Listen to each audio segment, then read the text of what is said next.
Sebuah film bergenre petualangan komedi berjudul Idiocracy tahun 2006 menceritakan tentang seorang pemuda yang tertidur selama 500 tahun lamanya. Dan ketika bangun, loh kok semua orang kok pada bodoh begini? Otomatis dia menjadi orang paling pintar sealam dunia. Sehingga tanpa loba ngababau, ngabacot nepi ka ngabudak. Yo langsung simak saja intronya Mang Poa. Geus biasa, teboga kabogo geus biasa, teu make calana geus biasa, bogo karanata eta luar biasa.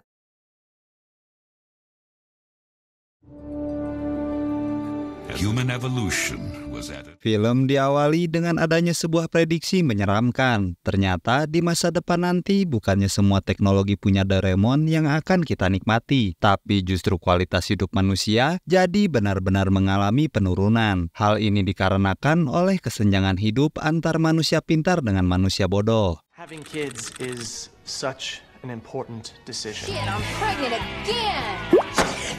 Dikisahkan manusia pintar hanya terobsesi pada kerja, dan kerja, sehingga mereka sudah tidak lagi menginginkan kawin, dan kawin, di mana pola hidup orang-orang bodoh justru menjadi kebalikannya, yang mana mereka hanya memikirkan hidup senang, foya-foya, mabar ML, dan hal yang paling utama adalah ajul gedang dan ngaduk semen.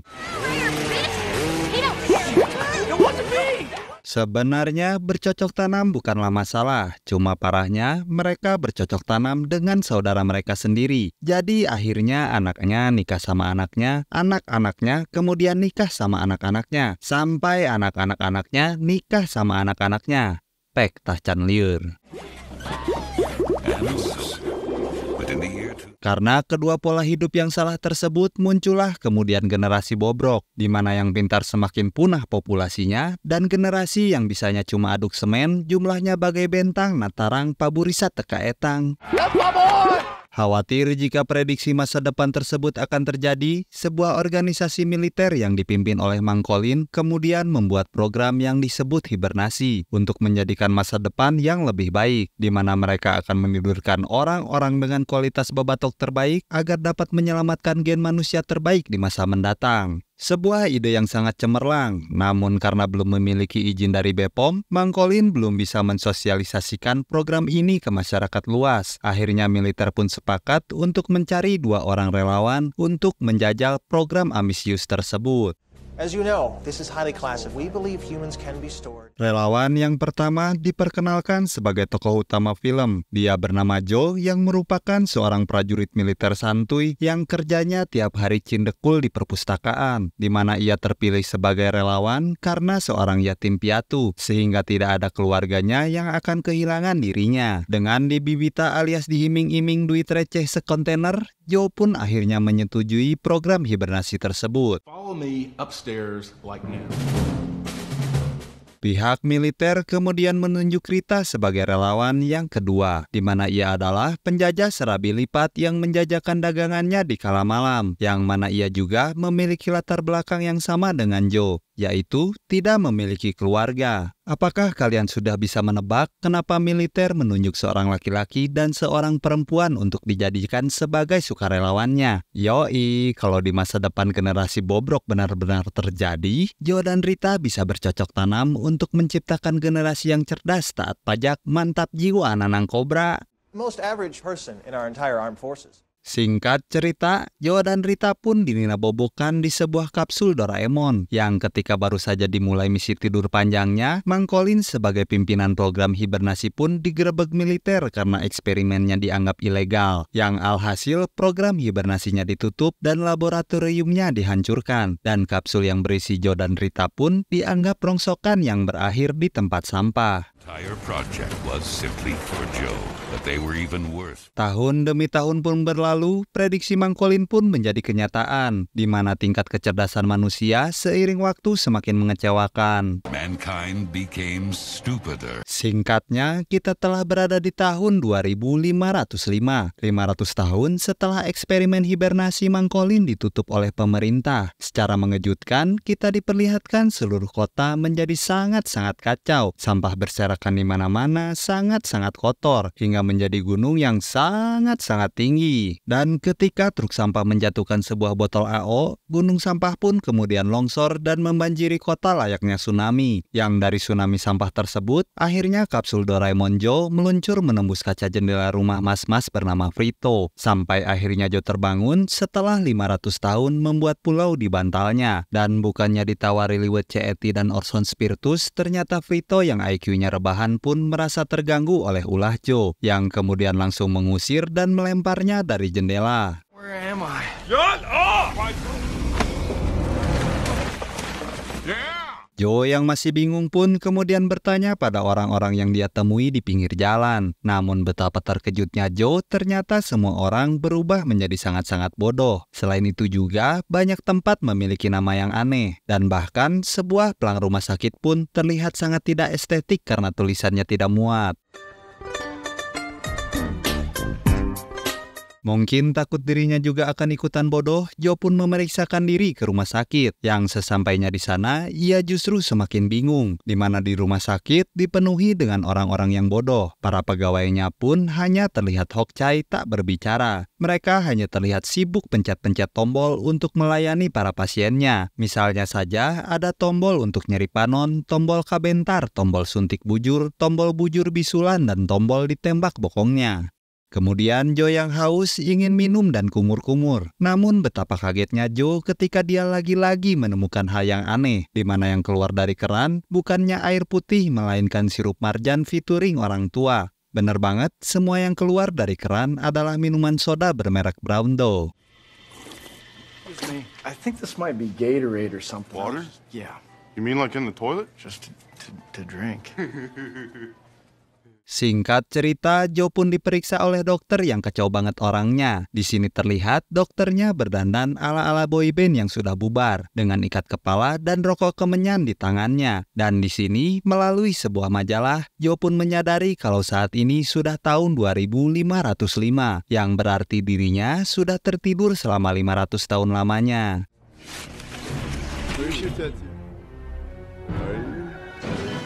Oh my God! Karena Joe datang dari 500 tahun yang lalu dan di tangannya tidak memiliki barcode identifikasi penduduk, Joe pun akhirnya ditangkap yang berwajib dan dibawa ke pengadilan. Mau tak mau harus menghadapi pengadilan untuk menentukan nasibnya. Dipimpin oleh hakim garis yang mirip Wolverine KW Cina, Joe pun akhirnya dijatuhi hukuman penjara karena tak memiliki barcode identifikasi dan dikira merampok rumah sakit. This guy didn't even pay at the hospital. He doesn't even have his tattoo.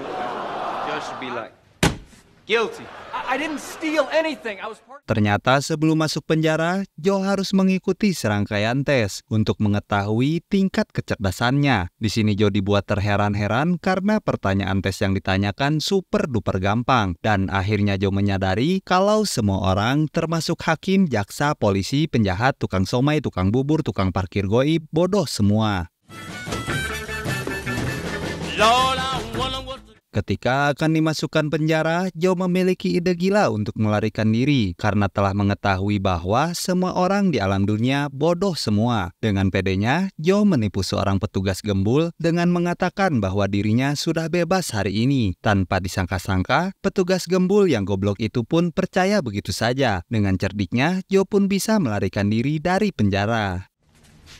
Dude, yeah, I don't see you in here. So you're gonna have to... I was definitely in prison. Maybe check those files back there. Akhirnya Joe pun kembali lagi menemui Frito. Di sana Joe kemudian memberitahu Frito kejadian yang dialami, yaitu tertidur selama 500 tahun lamanya. Joe kemudian bertanya apakah saat ini ada mesin waktu yang bisa dia pakai untuk kembali ke masa lalu dan memperbaiki keadaan. Invented a way to travel back in time by now. You know, a time machine for time travel. Setelah menunggu lama karena bebatok Frito ngeheng, akhirnya Joe pun senang karena kata Frito, mesin waktu itu benar-benar ada. Joe pun langsung mengajak Frito untuk mencari di mana mesin waktu tersebut berada. Yang dalam perjalanan, tak sengaja Joe dan Frito menemukan Rita di tengah jalan, yang ternyata juga berhasil selamat. Rita!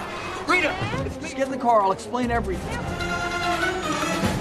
Karena Joe masih menjadi buronan yang berwajib, polisi pun kini mengejar mobil yang ditumpaki Joe, Rita, dan Frito. Bahkan saat Joe dan kawan-kawan sudah melarikan diri keluar dari mobil, saking gobloknya para polisi menembaki mobil tersebut dengan membabi bagong. Dan gobloknya lagi, ada yang salah tembak ke pesawat yang lagi terbang santuy di udara.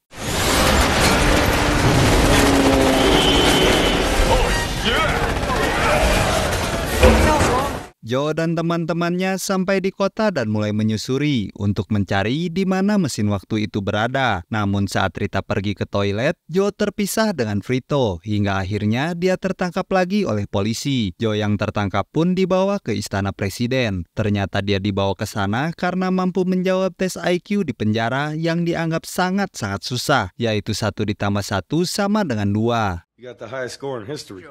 That's how come he's making you secretary. Joe pun dinobatkan sebagai narapidana dengan nilai tertinggi sepanjang sejarah. Yang di situ Joe akhirnya dipertemukan dengan para menteri-menteri senior yang diantaranya ada Menteri Sumber Energi dan Mineral yang ternyata cuma bocil warnet, Menteri Pertahanan Luar Negeri yang mirip sama Kobocan, Menteri Pertahanan yang mirip pegulat Smackdown, Menteri Pendidikan yang menang Tahirna Bungkul, dan seorang cewek seksi sebagai Jaksa Agung, serta seorang presiden yang punya rambut bondingan bernama Camacho. President of the United States. So you smart, huh? Camacho sendiri adalah seorang mantan juara Smackdown yang benar-benar backgroundnya nggak nyambung dengan jabatannya sebagai seorang presiden. Dan berkat kecerdasan Joe yang sebenarnya biasa-biasa saja, presiden dan pejabat pemerintahan pun melantiknya sebagai salah satu menteri di pemerintahan. Lewat acara pelantikan super aneh, presiden pun akhirnya menunjuk Joe sebagai menteri dalam negeri. Presiden Camacho yang optimis pada kecerdasan Joe kemudian memberinya tugas untuk mengatasi matinya tanaman di seluruh negeri. Joe yang tak mau masuk penjara lagi pun mau tak mau menyetujui permintaan presiden. Would solve all their problems and heal the economy.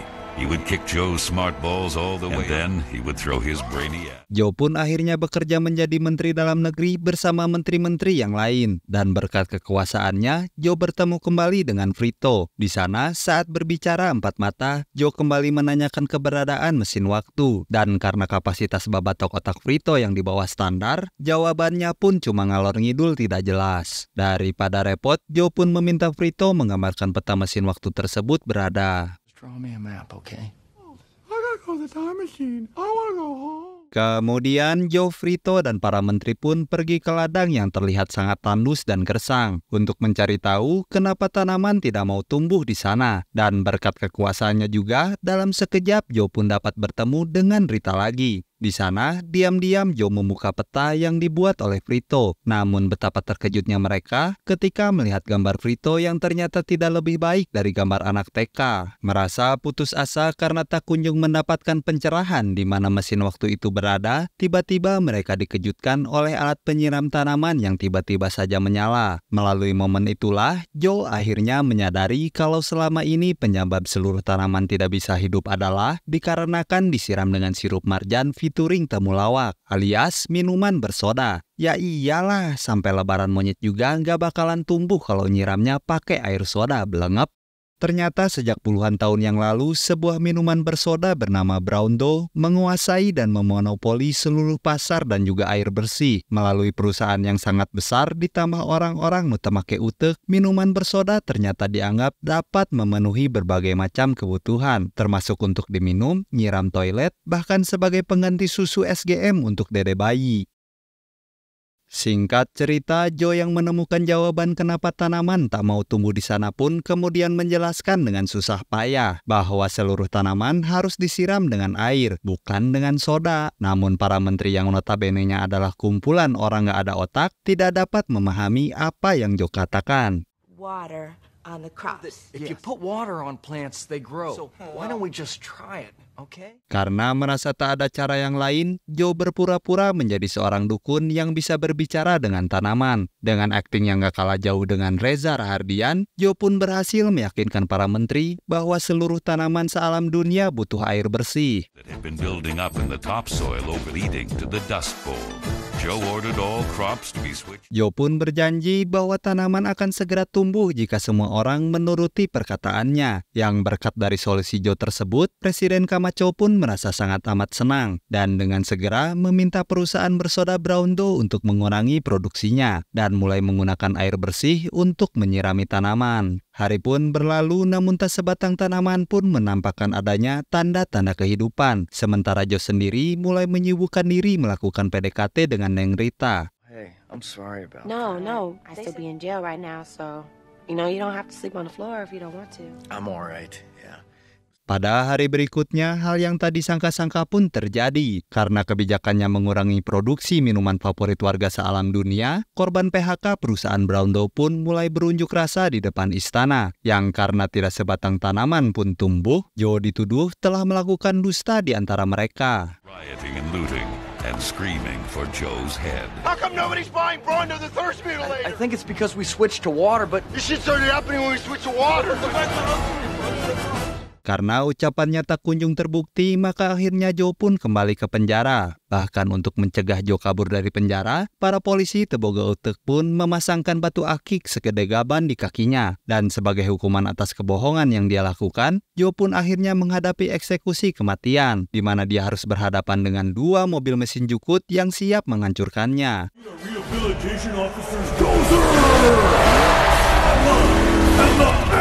Dengan berbekal mobil Keor milik Mr. Bean, Joe melawan kedua mobil jukut demi mendapatkan kebebasannya. Sungguh lawan yang tidak seimbang, saudara-saudara.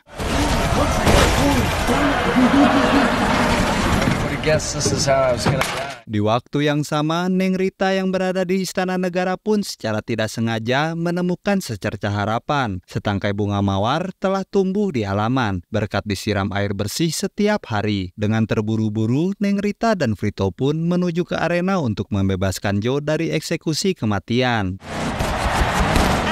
Alangkah terkejutnya Rita yang dalam perjalanannya melihat seluruh ladang telah ditumbuhi tanaman yang tumbuh subur. Yang itu artinya gagasan dari Joe telah membuahkan hasil. Beralih ke arena di mana Joe tidak hanya melawan 2 mobil mesin jukut saja. Namun ternyata ada satu lagi mobil segede gaban yang siap meratakannya. Namun karena pengemudinya nggak pakai otak, mobil mesin giling daging Atah miliknya yang terlalu besar pun dipaksa masuk pintu arena yang kecil sehingga...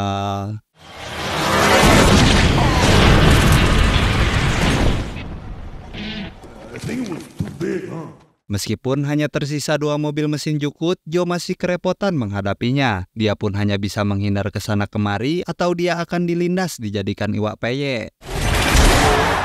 Di sisi lain, Neng Rita dan Frito pun sampai di arena, di mana mereka langsung berusaha untuk menemui Presiden Camacho dan menghentikan eksekusinya. Namun karena arena pertandingan terlalu ramai, ditambah lagi Presiden Camacho yang gak pernah korek kuping sejak lahir, Presiden pun sama sekali gak mengerti apa yang Neng Rita coba sampaikan. Di arena pertandingan, Joe yang cuma bisa menghindar ke sana ke sini pun akhirnya menggunakan kecerdasannya untuk mengalahkan kedua mesin jukut tersebut, di mana Joe sengaja menjatuhkan batu bacan yang mengikat kakinya untuk memancing kedua mobil mesin jukut untuk mengejarnya, sehingga...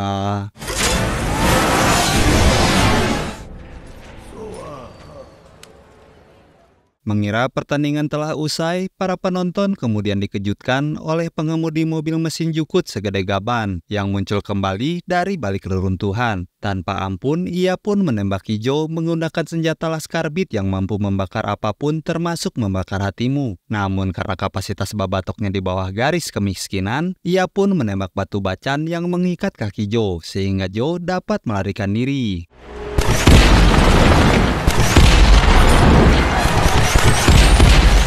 Singkat cerita, Neng Rita yang mencoba menghentikan pertandingan pun menyuap salah satu reporter pertandingan untuk pergi ke ladang bersama Frito. Sementara Neng Rita sendiri berniat menyabotase layar pertandingan, yaitu dengan cara menyiarkan siaran langsung dari ladang yang kini sudah mulai ditumbuhi di mana-mana. And they gonna need you outside inside immediately. Come on, Frito, hurry. Frito dan kameramen pun akhirnya sampai di ladang untuk mengambil gambar. Namun karena mereka sama-sama tegap legutek, mereka pun lupa untuk apa datang ke ladang. Sampai akhirnya mereka saling menyalahkan, saling ejek, dan sampai terjadilah adu jotos tanpa sebab. Yang ketika Frito menjotos kameramen, tanpa sengaja kamera terlempar dan jatuh tepat di depan sebuah tanaman baru tumbuh. Do I look like a pants goblin? Fag your face! Neng Rita yang kebetulan sedang berada di ruang kendali siar pun kemudian dengan segera menayangkan di layar tancap di tengah pertandingan. Dalam sekejap, seluruh penonton tersentak melihat sebuah keajaiban, yaitu kemunculan batang kangkung yang tumbuh di ladang gersang mereka. Di saat-saat genting itulah, Presiden Camacho menyelamatkan Joe dan membebaskannya dari hukuman. Yang hal itu membuat semua orang pun riang gembira. Just got his ass up. Di lain hari, di tengah perayaan tumbuhnya batang kangkung di ladang, Presiden Camacho pun menggelar sebuah pesta. Dan di sanalah, Joe dan Neng Rita menyadari bahwa mesin waktu yang Frito maksud adalah odong-odong biang lala pasar malam. The time machine. This thing was just a ride the whole Smartest guy in the world. You're pretty dumb. time. We're stuck here. Joe yang berjasa besar pun akhirnya diangkat oleh Presiden Camacho untuk menjadi presiden berikutnya. Meskipun sempat menolak, akhirnya Joe pun menerima jabatan tersebut. Karena tidak tega meninggalkan orang-orang bodoh di sana. Joe dan Neng Rita pun akhirnya memutuskan untuk memulai hidup baru dengan menikah dan memiliki 3 orang anak. Joe and Rita had 3 children. Vice President. Di akhir cerita, Joe yang menjadi presiden pun kemudian memulai sebuah era baru untuk memimpin rakyatnya. Tentu saja era di mana manusia bisa meraih kecerdasan yang luar biasa, seperti pada 500 tahun sebelumnya. And I believe that time can come again. Tamat, dan sampai jumpa di alur cerita film selanjutnya.